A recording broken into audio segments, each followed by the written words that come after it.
The Black Theatre Workshop, been on the show before, but this is a unique opportunity because they are collaborating with Table d'Hôte for their latest production called Angélique. I am joined by the artistic director, Quincy Armorer. Quincy, welcome to the show. Great to have you here. And we were watching the weather and we were both saying, listen, bring on the snow. As long as we get rid of the cold, Absolutely. we'll take that over, Snow right? I can take, but the cold I can't. Quincy, this is a great opportunity for two theater groups to collaborate. First of all, how did the collaboration come to be?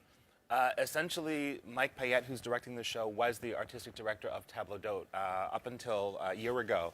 And about 2 years ago, he and his partner Matt came to us at Black Theatre Workshop and said, we've got this proposal to collaborate on this show. And I basically immediately said yes. I've had the play in our library at BTW for some time. It's written by a former artistic director of Black Theatre Workshop. Okay. And so the marriage between the two companies was actually quite a good fit. Well, and it's a great story, a true story about Marie Joseph Angélique. Tell us a little bit about her. Well, she was a slave here in Montreal in the mid-18th century. She came here through Portugal. And in 1734, she was famously hanged publicly in the city for allegedly having set fire to the town. And so there was this whole trial. You can actually access all of the information at City Hall, where basically on circumstantial evidence, she was tried, convicted, and executed eventually. And so Lorena basically wanted to tell the story of this black woman who may or may not have burned down the city. Right, and we don't want to give away too much because we want people obviously to go to. Exactly. But let's talk about, sort of can you tell us a little of the story leading up to that moment before the trial? Sure. I mean, she lived here in Montreal, in Old Montreal, down in the Old Port, and she was a slave in the Francheville family home. Okay. And while she was there, she gave birth to, I think, 3 children who passed away, and was partnered up with another slave from another household.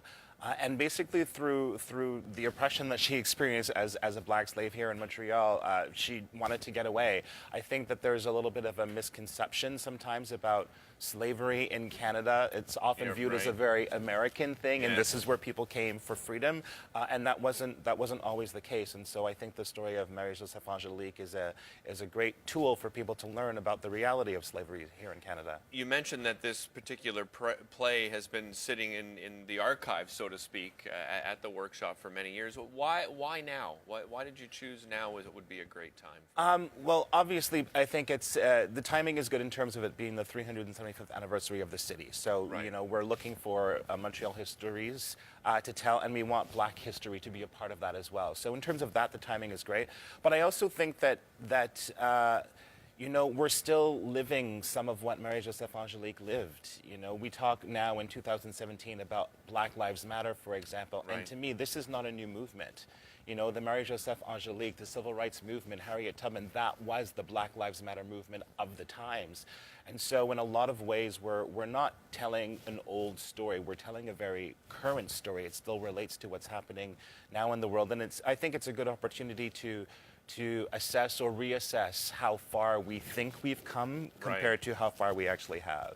Yeah, let's talk about that message. So what message do you want people to take away from the production after they've seen it? The first thing that I hope people will take with them is just a better understanding of Canadian history and what life was for black people in Montreal 300 years ago. It wasn't the land of milk and honey. Right. So I want people to take away that lesson, but I also hope that our audience is going to just reflect a little bit more on the situation that we're currently in, to see that instances of systemic racism and oppression have been around for 300 years. And I think that it's important for people to want to see what we can do. Marie Joseph Angélique was a great example of someone who took action. I always talk about, if you're not speaking out against things, then you're silently supporting them. And I hope that people will come and see this play and then hopefully stop being silent if they see something that's wrong. There's a walking tour as well Yeah. as part of this. Can you quickly just tell us about that? Sure. We're working with the Centre des Soins de Montréal to do these walking tours. They're going to happen for the next 3 Saturdays in the afternoon. And it's part indoors, part outdoors. You'll walk through the old port of Montreal. You'll get to see the house where she lived and worked and slaved. And you'll get to see the public square where she was hanged. And yeah, it's a great collaboration that's going to be offered twice in French and then once in English, I believe, on the next 3 Saturdays. Terrific. Quincy, thank you so much for coming and sharing the story with us. My pleasure. Thank you very much. Appreciate it. We brought up all the information on the production on screen there. If you missed it, of course, you can go to btmontreal.ca. It'll be available in our show notes section. Don't go anywhere. Lots more coming up here on Breakfast Television.